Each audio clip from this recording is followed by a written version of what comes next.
Ladies and gents, welcome back. The Alberta election is over, and Danielle Smith with a decisive win over Rachel Notley. And while we've been talking about this with Marty Up North, and while I decided to bring him in to talk about this after the fact. Marty, thanks for joining me. Hey, Clyde, how's it going? Great. Happy to be here. Well, a good turnout. That's what we're seeing in Alberta. And, well, tell me about it.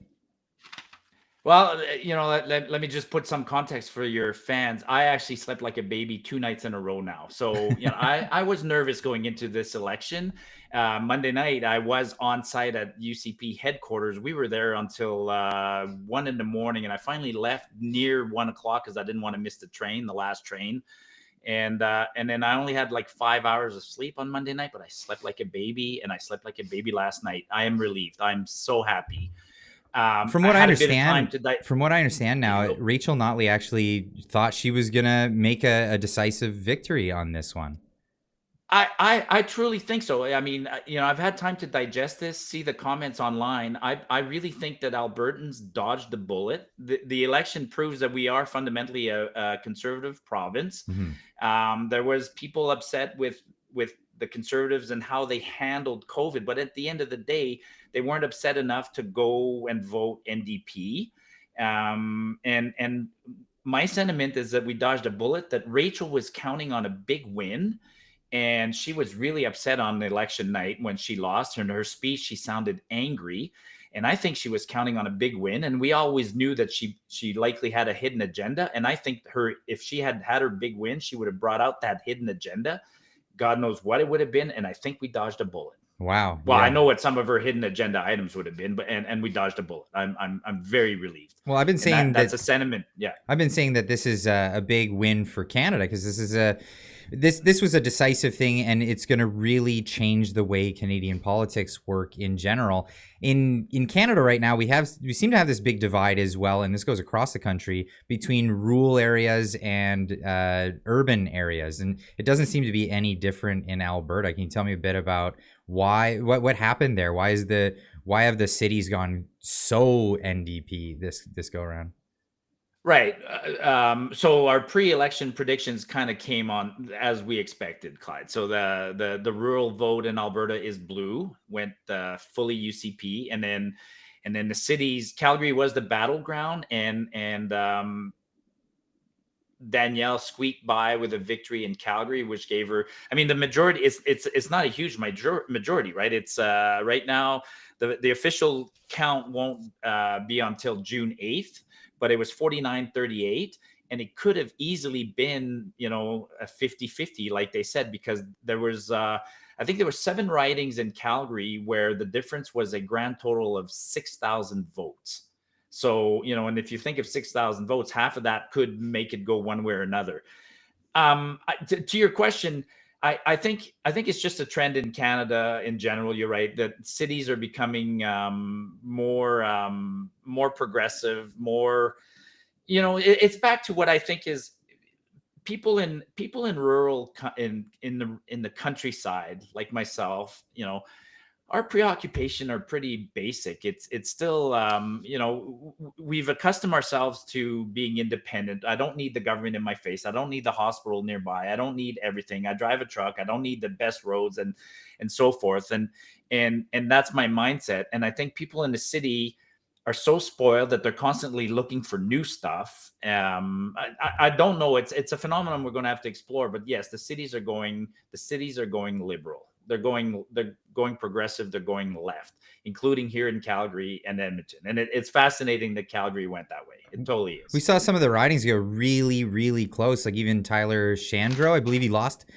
Last time I checked, it was only by 7 votes. And this is on the last recount, he lost by 6. Yeah, 6. I mean, wow, 6. Wow, and that's with the recount. So like these votes were actually really close, and this is the final tally. I'm guessing. Yeah, well, the final tally will be, the elections Alberta will tell us on June 8th. That's their rule. So they and there's already been, to the best of my knowledge, about 5 official recounts. There's probably a couple more that'll occur as candidates file appeals or so forth. So there's been it's tight across the board. And let's talk about stats a little bit. So far they're saying 62% of eligible voters came out to vote. Hmm. In 2019, it was 67.5. So it's a similar election. It's very high turnout. It's in the high range for Alberta. We're usually in the 57, 55. Really interesting was that 50% of the votes, almost 50% of the vote, were cast in advance in those 5 days leading to the election.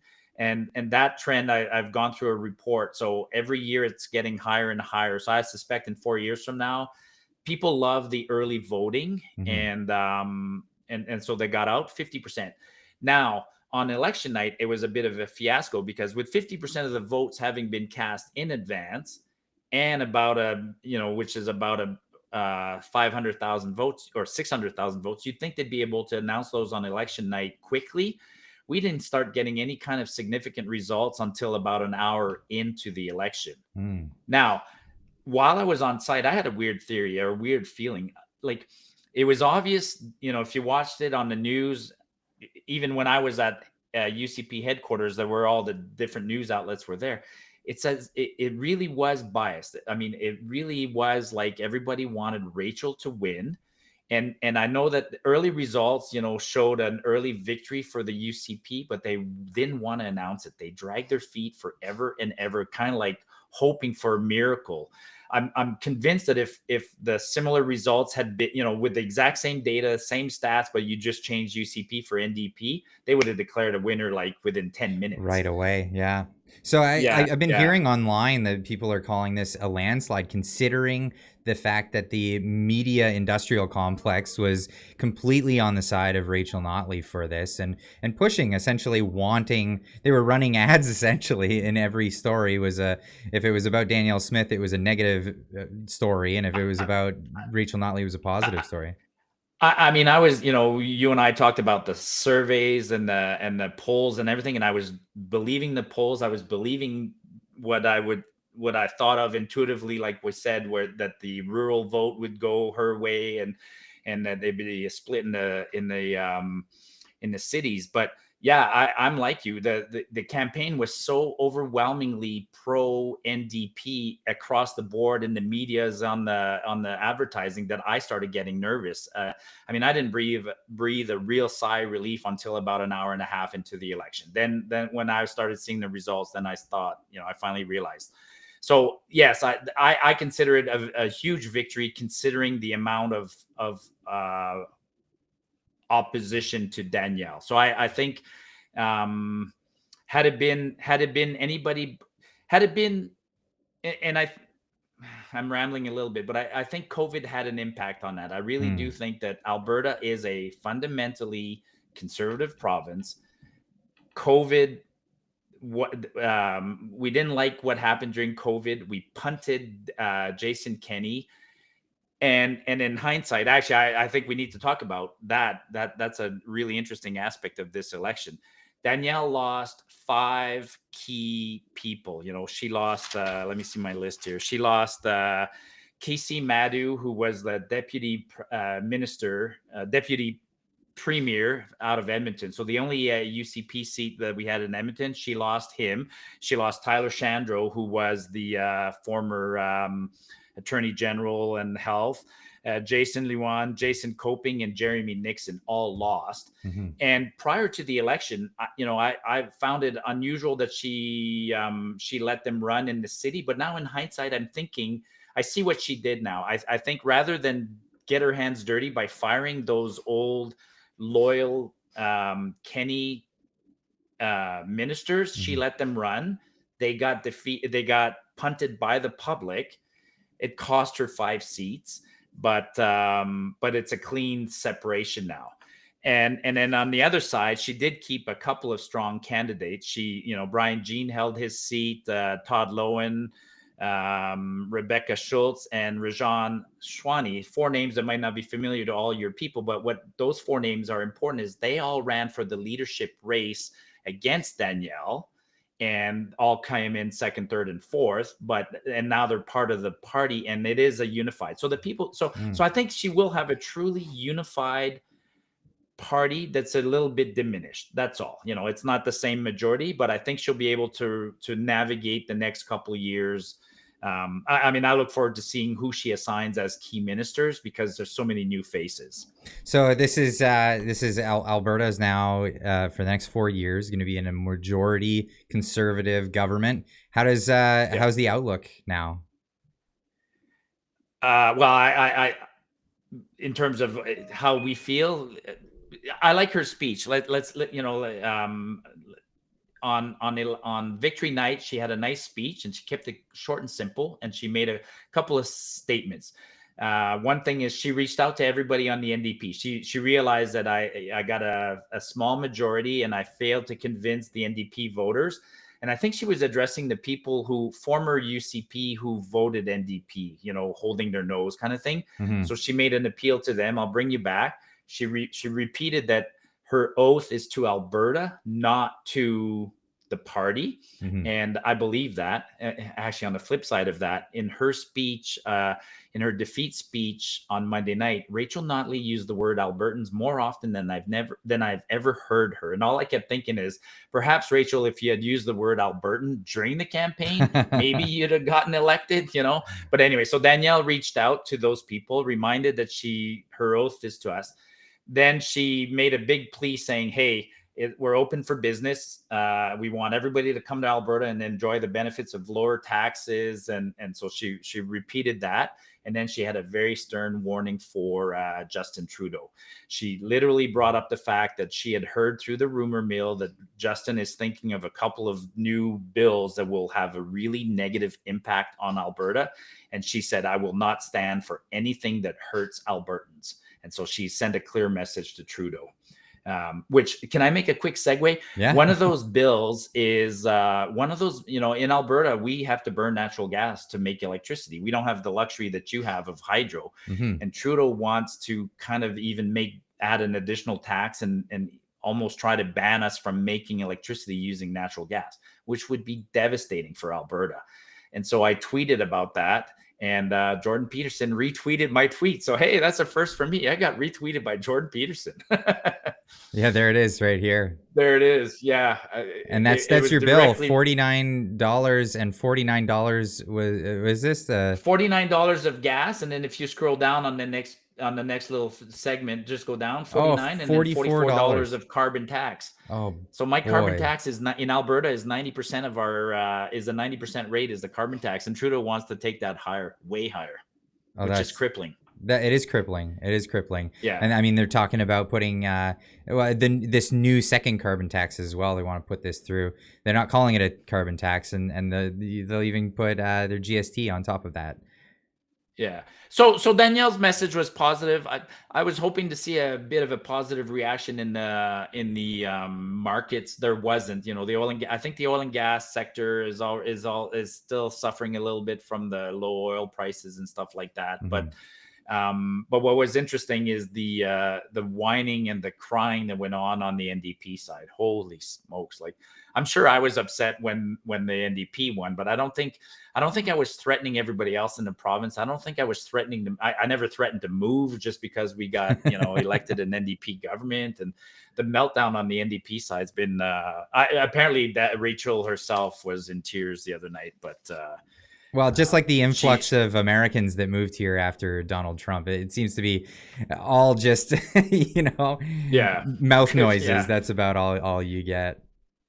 I'm just looking at my notes. Let's not forget about Pastor Arthur. We talked about the good pastor. So in his own writing, he got 106 votes. Poor Arthur.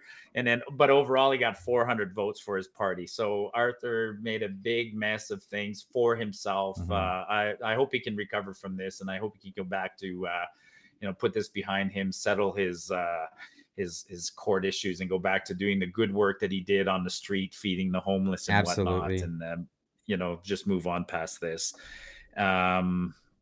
Yeah, no, I actually, other interesting stats. I mean, there's so much to break down. I'm an engineer, so when I look at this, the website for Alberta elections already got some great information, and more will come in the coming months. But 40% of people that were 18 to 24 came out to vote. So that's the lowest group participation. So 18 to 24, the young kids don't come out in big numbers still. They, like 40% of that group came out. And and that's about 150,000. The surprising one, well, maybe not, the largest group that came out, like 70% of people 55 to 64. So my age group, that's the biggest voter participation. So guys my age who know what's going on come out and People who have the vote. most to lose in The this. most to lose, perhaps, yeah. And then the next biggest group after that is the 70 and over. Like, good on them. So the Yeah. 70 and over came out at 68%. It was like 300,000 of them voted. Now they did something really cool. I imagine they do this in every province, but they do have mobile voting systems. So I don't know if it's they show up at the old age homes with a van or something, and then they allow people to vote. Oh, wow. Actually, let's talk about that. Let's talk about that digital vote. Okay, well, let's hit this one real quick before the video gets too long. We will also have you up on Friday, so we can hit some of these topics then as well. Yeah, the digital vote was a disaster. It worked out good. I have full confidence that there was no cheating, but it did not provide instantaneous results. It was like, I'd say they counted the ones on Monday night faster than the ones that were done electronically. So in the community that I'm hanging out with, everybody's saying punt those electronic So it's votes. not Just much of a punt them. time saver. It doesn't really help No, us at all. They can always just no. do it by hand. No, I think the report next year the report that comes out after this will show it was an added cost for nothing. It's not worth it. I take back I don't take back what I said last week. There's no it didn't open up to any cheating, or maybe they tried to and it didn't work. Maybe But that's why it took I so don't long and they were disappointed. yeah, I don't see the value of electronic. I really don't. Fair enough. Yeah. Fair enough. Well, Yeah, Marty, yeah. where can people find you? Marty Up North on Twitter and Marty Up North on YouTube. And I just came back after we talked last week. I went and did a 34-kilometer hike. I exhausted myself trying to get back on Monday for the election. So I'll recover. I'll put out a video in a couple of days. And yeah, that's where you can find me. Amazing. I'll put the links in the description down below. And hopefully we'll have you on the panel on Friday in the evening. You guys can check that out and join us live and ask your questions. And if you got any questions for Marty, ask them then. All right. Thanks again for joining me, Marty. You betcha. Thanks.